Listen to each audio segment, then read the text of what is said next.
नमस्कार दोस्तों, मैं गौतम सिंह गोकुल क्लासेस में आप सभी का स्वागत करता हूं। आज आपके लिए लेकर आया हूं क्लास 9th सामाजिक विज्ञान यानी कि सोशल साइंस। दोस्तों, यदि चैनल को सब्सक्राइब नहीं किए हैं तो प्लीज़ चैनल को सब्सक्राइब करें और बेल आइकन प्रेस कर दें ताकि अगले वीडियो का नोटिफिकेशन आपको मिलते रहेगा। पिछले वीडियो में आप बाकी सेट देख सकते हैं, सब्जेक्टिव क्वेश्चन का और ऑब्जेक्टिव क्वेश्चन का भी, सोशल साइंस का और साइंस, हिंदी और मैथ का भी आप देख सकते हैं, सब्जेक्टिव ऑब्जेक्टिव। तो आपको हम बार बार यही बता रहे हैं सामाजिक विज्ञान में कि आपका जो है इसमें 5 सब्जेक्ट है। क्या क्या सब्जेक्ट है आपको हम बताते हैं, एक बार रिपीट कर देते हैं। इतिहास, राजनीतिक विज्ञान, अर्थशास्त्र, भूगोल और आपदा प्रबंधन। देखिए, और आपके पास इसमें ऑप्शन रहता है। जैसे इसमें आप देख रहे हैं इतिहास में 5 क्वेश्चन है लघु उत्तरीय में, जिसमें से आपको 3 ही क्वेश्चन का जवाब देना है और एक क्वेश्चन 2 नंबर का है। दीर्घ उत्तरीय 2 क्वेश्चन आता है जिसमें से आपको एक बनाना होता है। तो पहला क्वेश्चन है आपका, भौगोलिक खोजों ने किस प्रकार भृत्यों को तोड़ा। तो देखिए, भौगोलिक खोजों ने भौगोलिक ज्ञान के संदर्भ में व्यापक भ्रांतियों का अंत कर दिया। चर्च द्वारा फैलाई गई अवधारणाओं को लोग संदेह की दृष्टि से देखने लगे। बाद में यह धर्म सुधार आंदोलन का कारण बना। ठीक है। उसके बाद हमारा सवाल है, क्या अमेरिकी स्वतंत्रता संग्राम के परिणामों में औपनिवेशिक विषयों में प्रभावित किया। तो अमेरिकी स्वतंत्रता संग्राम के परिणामों ने औपनिवेशिक विषयों को काफ़ी प्रभावित किया। अमेरिकी को स्वतंत्र होते देख विश्व में प्राय सभी उपनिवेशों को जनता स्वतंत्रता के लिए लालियत हो गई। एक तरफ इंग्लैंड अमेरिका से जूझ रहा था, तो दूसरी तरफ वह सभी उपनिवेशों में अपनी पकड़ मजबूत करने में लगा हुआ था। ठीक है। अब आपका सवाल है, अमेरिका के स्वतंत्रता संग्राम का फ्रांस की क्रांति पर क्या प्रभाव पड़ा। उसके बाद है आपका, वन्य समाज की राजनीतिक स्थिति पर प्रकाश डालें। रबी फसल और खरीफ फसल में क्या अंतर है। देखिए, आपको 3 ही बताना है, इसलिए हम आपको जो है 3 ही का जवाब देते हैं। रबी फसल और खरीफ फसल क्या है। देखिए, रबी फसल बसंत ऋतु की फसल है, जबकि खरीफ फसल जो है शीत ऋतु का फसल है। खरीफ फसल जो है शीत ऋतु का है। एग्जाम्पल से आप समझ सकते हैं, रबी फसल की बुआई जो है अक्टूबर नवंबर में होती है, जबकि खरीफ फसल की बुआई जो है जुलाई अगस्त में होती है। रबी फसलें मार्च अप्रैल में तैयार हो जाती है, जबकि खरीफ फसलें जो है नवंबर दिसंबर में तैयार होती है। गेहूं, चना, मटर, जौ, मसूर, तिलहन आदि जो है रबी फसलें हैं, जबकि धान, जूट, मकई, बाजरा, ज्वार जो है ये सब खरीफ फसलें हैं। ठीक है। अब आप समझ गए होंगे। अब देखिए, फ्रांस की क्रांति के क्या कारण थे। फ्रांस की क्रांति के क्या कारण थे, हमारा ये सवाल है, और ये आपका 4 नंबर का है, एक ही क्वेश्चन। ठीक है। तो फ्रांस की क्रांति के कई कारण थे, जैसे राजनीतिक कारण, सामाजिक कारण, आर्थिक कारण, बौद्धिक कारण और सैनिक कारण, ये सब इसके कारण थे। ठीक है। अब है राजनीति विज्ञान। देखिए, इसमें भी आपका जो है 2 ही प्रश्न का जवाब देना है। आपके पास 8 से 13 तक के क्वेश्चन में 2 सवाल आपको बनाना है। ठीक है। 2 सवाल आप कोई भी इसमें से बना सकते हैं। विधान सभा का गठन किस प्रकार किया जाता है, ये आपका 12 नंबर क्वेश्चन है। ठीक है। विधानसभा का गठन जो है किस प्रकार किया जाता है। देखिए, किसी राज्य की विधानसभा का विधानमंडल का निम्न या प्रथम सदन है। यह राज्य की जनता की प्रतिनिधि सभा है। किसी राज्य की विधानसभा में अधिकतम 500 और न्यूनतम 60 सदस्य हो सकते हैं। बिहार विधानसभा में सदस्यों की संख्या 243 है और विधानसभा के सदस्यों का निर्वाचन प्रत्यक्ष ढंग से होता है। बिहार बिहार विधानसभा में अनुसूचित जातियों के लिए 38 तथा अनुसूचित जनजातियों के लिए 2 स्थान सुरक्षित है। विधानसभा का कार्यकाल 5 वर्ष का होता है। अब समझ गए होंगे आप। और वह व्यक्ति विधानसभा का सदस्य हो सकता है जो भारत का नागरिक हो, 25 वर्ष की आयु पूरी कर चुका हो, किसी लाभ के पद पर नहीं हो। ठीक है। उसके बाद आपका एक क्वेश्चन इसमें से बनाना है, 14 और 15 नंबर उसमें से।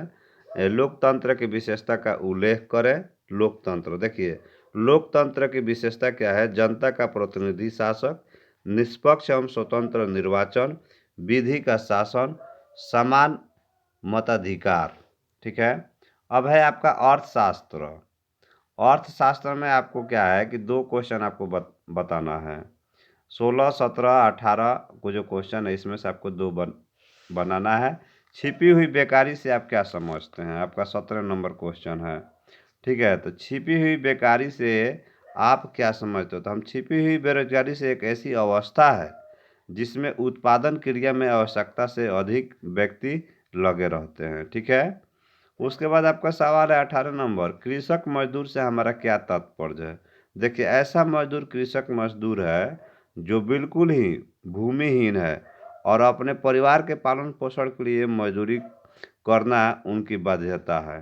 ठीक है, तो ये आपका 2 क्वेश्चन हो गया। 19 से 20 नंबर क्वेश्चन में आपको 1 क्वेश्चन बनाना है। ठीक है, तो बिहार की अर्थव्यवस्था में कृषि की भूमिका की विवेचना करें, ये आपका सवाल है 20 नंबर। देखिए, तो बिहार की अर्थव्यवस्था मुख्य रूप से कृषि पर आधारित है। यहाँ के लोगों की जीविका, आय एवं रोजगार का कृषि ही प्रमुख आधार है। अतः कृषि बिहार की अर्थव्यवस्था में महत्वपूर्ण भूमिका अदा करती है।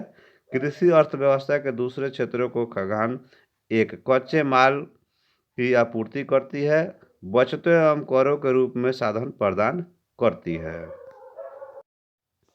अब हम बात करेंगे भूगोल से।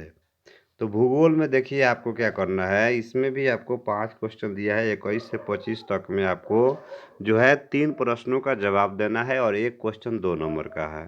तो चलिए हम 3 क्वेश्चन आपको हम बताते हैं। जैसे हमारा पहला क्वेश्चन इसमें से हम लेते हैं 21 से 25 के बीच में कि जेट स्ट्रीम क्या है? जेट स्ट्रीम क्या है, ये आपका 23 नंबर सवाल है। जेट स्ट्रीम क्या है? तो दोस्तों, जेट स्ट्रीम जो है आपका सवाल, भारत से बहुत ऊंचाई पर समतापमंडल में जेट धाराएं चला करती है। तो ये जेट धाराएं जो है संकरी पट्टी में चलती है। शीत ऋतु में इसकी स्थिति हिमालय के दक्षिण रहती है, जबकि ग्रीष्म ऋतु में खिसक कर उत्तर की ओर हो जाती है। हम आपको अब जो है जनगणना से आप क्या समझते हैं बात करते हैं। जनगणना से हम क्या समझते हैं, देखिए, जनगणना का तात्पर्य है देशवासियों की गिनती से है, जो कि एक निश्चित समय अंतराल पर सरकार द्वारा की जाती है। इससे यह पता चलता है कि देश में पुरुषों की संख्या और महिलाओं की संख्या और बच्चों की संख्या, बूढ़ों की संख्या जो है कितना है। इससे देश में साक्षर, निरक्षर एवं शिक्षित लोगों की संख्या जो है ज्ञात हो जाती है। ठीक है, अब है हमारा सवाल कि मापक कितने प्रकार का होता है? तो मापक 2 प्रकार के होता है, लघु मापक और दीर्घ मापक। लघु मापक में आता है, इसमें सेंटीमीटर किलोमीटर के बराबर प्रदर्शित किया जाता है। 1 सेंटीमीटर बराबर 5 किलोमीटर। इसका आशय यह है कि मानचित्र की 1 सेंटीमीटर की दूरी पृथ्वी पर 5 किलोमीटर की दूरी प्रदर्शित करती है। दीर्घ मापन है कि 1 किलोमीटर के कई सेंटीमीटर में प्रदर्शित किया जाता है, जैसे 5 सेंटीमीटर बराबर 1 किलोमीटर। ठीक है, अब हम बात करते हैं भारत की जनसंख्या वृद्धि की विशेषताओं को बताएं। 27 नंबर, क्योंकि 26-27 में आपको एक क्वेश्चन जो है बताना है। तो देखिए, भारत की जनसंख्या वृद्धि की विशेषताओं पर गौर करने पर स्पष्ट होता है कि भारत प्रति वर्ष भारत की जनसंख्या वृद्धि की ओर अग्रसर रही है। 1951 ईस्वी में 1981 तक की जनसंख्या वार्षिक वृद्धि नियमित रूप से बढ़ रही थी। 1951 ईस्वी में जनसंख्या 361 लाख थी, वही 1981 में भारत की जनसंख्या 68 करोड़ से ऊपर पहुंच गई। जनसंख्या वृद्धि की दर 1951 में 1.25% हुए, जबकि 161 में 1.96%, 1971 ईस्वी में 2.20% तथा 1981 में 2.22% थी। इस तरह से आपका जनसंख्या जो है हमेशा बढ़ते जाता है। आपदा प्रबंधन देखिए अब क्या है, आपदा प्रबंधन के बारे में जानते हैं। आपदा प्रबंधन में से जो है आपको 2 क्वेश्चन बनाना है 4 क्वेश्चन में। ठीक है, तो इसमें से आपको हम 2 क्वेश्चन कोई भी बताते हैं। पहला देखिए आपका है, आतंकवादी आपदा बचाव के किन्हीं 3 उपायों का वर्णन करें। 29 नंबर क्वेश्चन है। तो आतंकवादी के बचाव के उपाय देखिए क्या है। यदि अचानक कोई गहरी या लवारिस वस्तु मिल जाए तो उसे छूना नहीं चाहिए। यदि किसी व्यक्ति की गतिविधियों पर संदेह हो तो इसकी सूचना शीघ्र पुलिस को देना चाहिए। दूसरा हो गया, विद्यालय छात्रों को आतंकवाद की समस्याओं की जानकारी देनी चाहिए। ठीक है। 30 नंबर है आपका, या 31 नंबर देखिए, कोई दो बनाना है। तो जैविक आपदा से बचाव के उपाय बताना है। तो जैविक आपदा से बचाव के उपाय यही है, गर्म जल पीना चाहिए, स्वच्छ एवं ताज़ा भोजन ग्रहण करना चाहिए, कीटनाशकों का छिड़काव किया जाना चाहिए, अनजान व्यक्ति द्वारा दिए गए किसी प्रकार के डिब्बे को हाथ से नहीं छूना चाहिए और नहीं खोलना चाहिए। अनजानी वस्तु को छूते समय दस्ताना का प्रयोग करना चाहिए। संदेह की स्थिति में जैविक अस्त्रों को जगह की पहचान के लिए प्रशिक्षित कुत्तों की मदद ली जानी चाहिए।